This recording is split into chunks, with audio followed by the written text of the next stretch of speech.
Hello, welcome to my channel. I hope that you will comment, like, subscribe,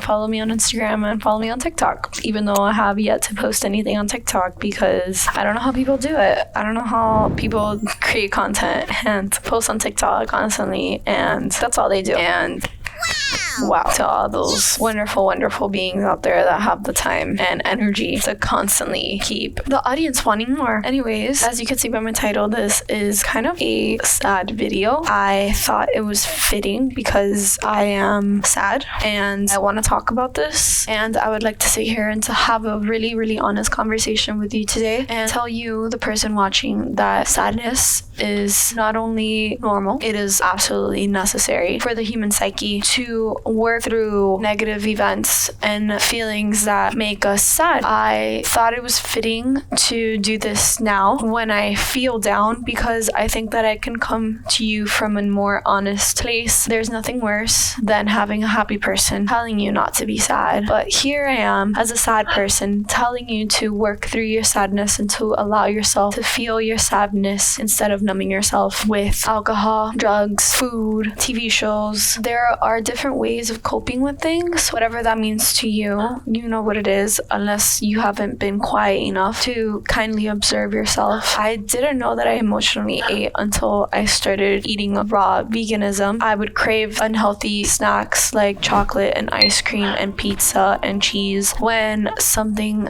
negatively impacted me in my life, because I was trying to make myself feel better. I have completely changed the way I perceive sadness, and I'm here to share those details with you today, and I hope that you enjoy this sad talk and honest talk that I'm gonna have with you today. I almost cried.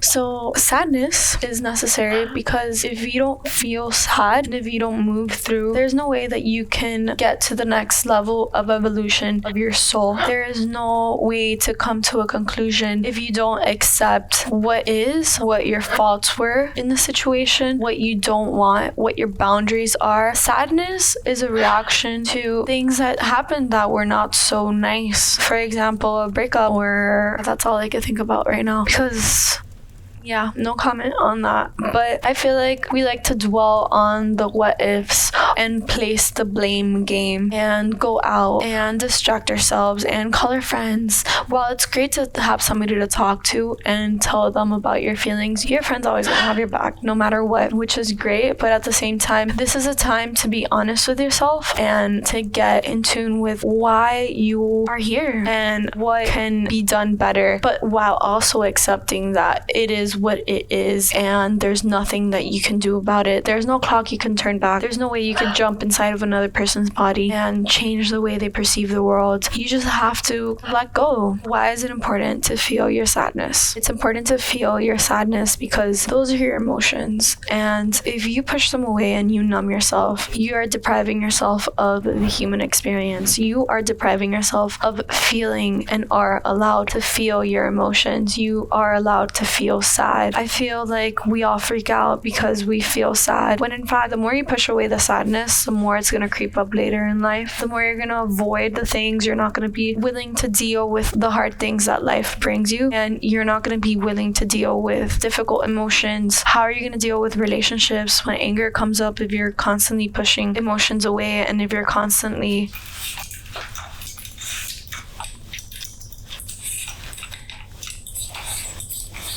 Aiden, no, I don't care what you say. Come here.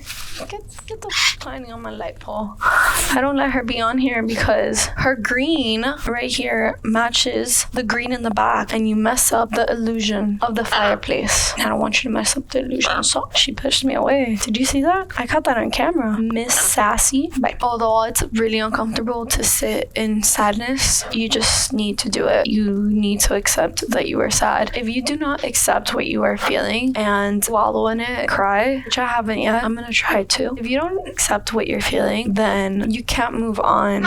There's always going to be that part of you that's going to be scared to endure that again, and somehow you're going to be living in that cycle, because subconsciously that's how we work. The more we avoid something, the more you're going to experience it. The more scared you are of something, the more it's probably going to pop up in your life. The more these obstacles and challenges. If you look at your life, I don't have the same problems that you do. I have my problems because I subconsciously pick these people, and I subconsciously pick my friends. I may think I'm consciously picking people, but in reality, we have trauma, generational patterns that put us in the path that we are in today. Allow yourself to feel sad. Don't push it away. Don't go drinking. At the same time, I want to say, do whatever you want, because you have your own life journey, and it's best if you don't numb yourself. That's all I'm saying. It's best if you allow to feel yourself, if you take some time to yourself and really reflect on what is going on with you, what is going on in your head. Why are you this upset over an external circumstance? You have control of you and your thoughts at the end of the day, and coming to terms with reality is essential in order to be the best version of you that you can possibly be. With that being said, I want to give you tips and tricks on what to do when you're sad and how I cope with being sad. Number 1. I love to listen to sad music, or like villainesque music, like I don't even know if that's a word, villainy music, Billie Eilish or Lana Del Rey, or I don't know. That's what I enjoy. I like feeling that sass, that I'm a bad bitch. Am I really sad right now? There's nothing that gets me happier than just being in my kitchen and chopping up some vegetables with my knife and just like, just thinking about it makes me happy. I don't know, there's something about just being like a sassy little that just like puts me feeling the right way, like, bitch, I'll step on my heels on.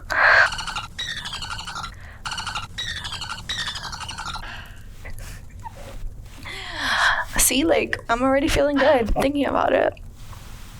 Number 2, working out. Just looking at that booty girl, honestly, just looking at that booty girl. There's nothing else that I love than to watching myself squat in the mirror and just staring at myself deep in my eyes and being like, yeah, pumping myself up. I love it. 3, yoga. Yoga helps me a lot. It hasn't happened this time, but I have done a yoga session while I was in heartbreak, and like, just did a pose.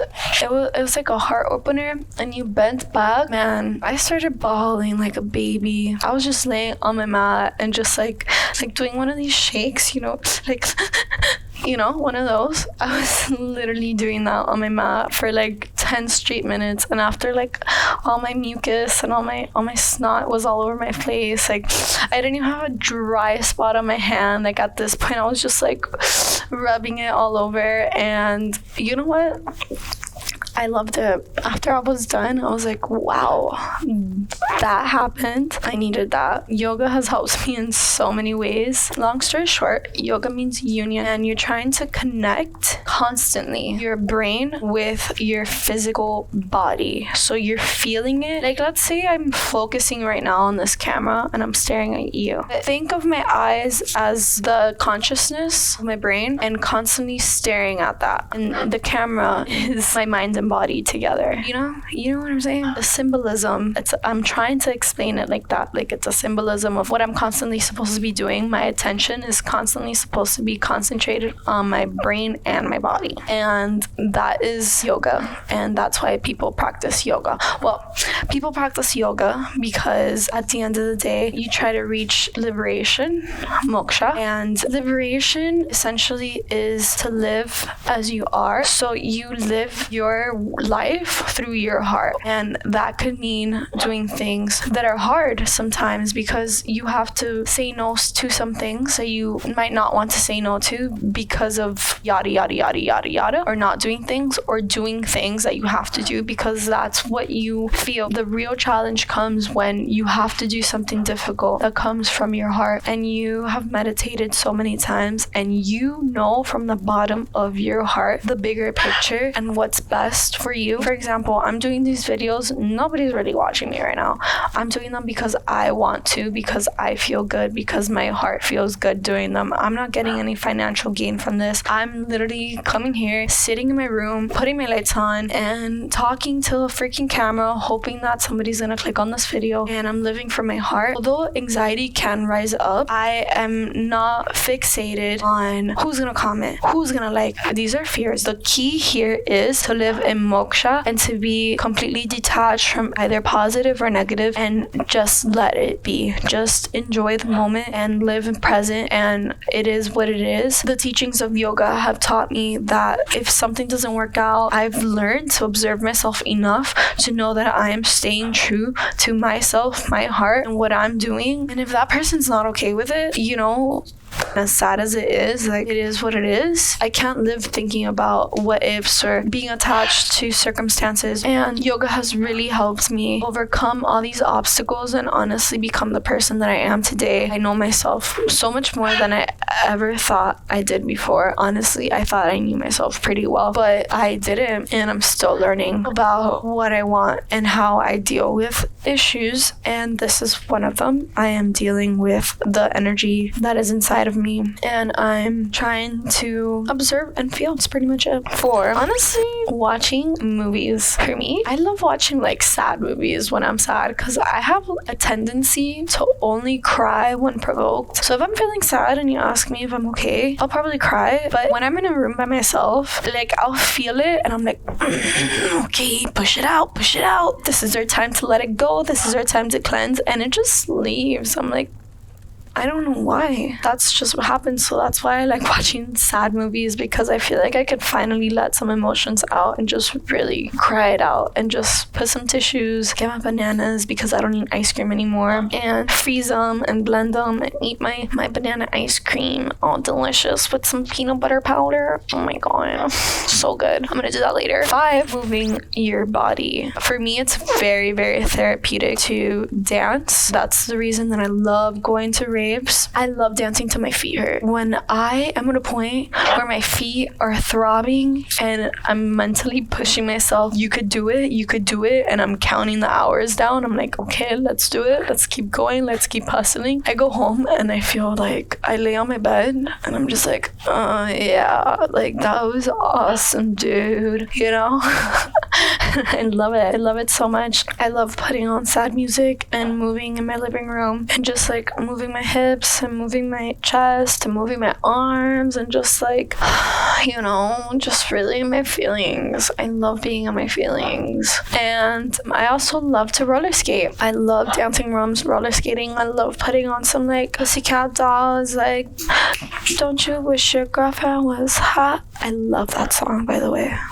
I'm like, when I don't know when that song came out, but I was really, really young, and I don't know who I thought I was, but like, when this song came on, baby, I'm hot as honestly. It's really weird how little kids have these thoughts about themselves, you know? Like, I think about an 8-year-old now thinking that, and I'm just like, go play with your toys. And I think back at it and I'm like, you know, I was over here dancing to like Mix Your Milk with My Cocoa, but milky cocoa mix. Like, I knew what they were talking about. I was not no dumb kid, let me tell you. Yeah, I like putting on my roller skates and bringing out that part of me and just feeling sexy. Honestly, I love feeling good. I love reminding myself that it's not the end of the world just because I feel sad, just because so and so's not in my life anymore, just because blah blah blah happened, just because I got suspended. I mean, there's sad and there's sad. There's different types of sad. And I understand if like you can't get up out of bed, because I've been there. Today I worked.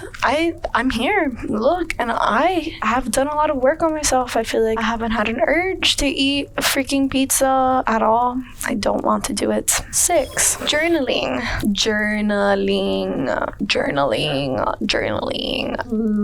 Love writing down my feelings. I don't know if it's because I don't have enough friends. I feel like me and my friends like to play with each other a lot, and we'd rather have fun when we're together than talk about our feelings. I don't think me and my closest friends have ever really spoken about our feelings.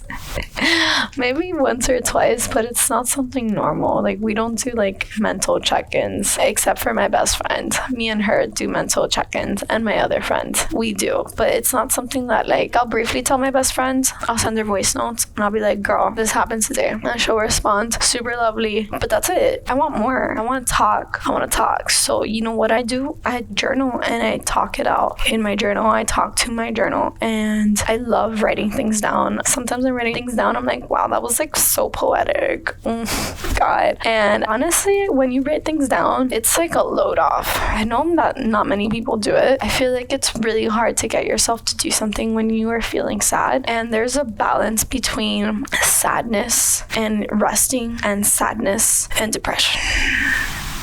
Going down the rabbit hole of, hey, I haven't cleaned my room in a week, and I have not showered in a day, and yes, I've done this before. I get sad sometimes. Shut up. Journaling is everything. That's all I gotta say. Like, try it out sometime, bro. Go buy yourself a damn journal. When you're mad or sad or angry, just like talk crap about that person. Like, literally, you could say anything you want about this person because nobody's ever gonna read it. I feel like when I talk about someone, I gotta be careful because I'm like, wait, like, bring it back. I don't want to say all that, you know. I want to sound like a. But in my journal, ain't nobody gonna read that. I can say whatever I want. This is my journal. Who's gonna argue with me? Not you. If somebody sees it, why the hell are you reading my journal? How dare you? Anyways, that is what I do when I am sad. Those 6 little tips that I gave you. So if you're ever feeling sad, come back to this video and let's live in our villain era.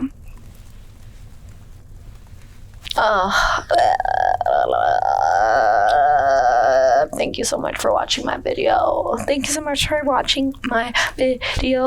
Take only what you need. Never more. Never less. Don't be greedy, bitch. Bye.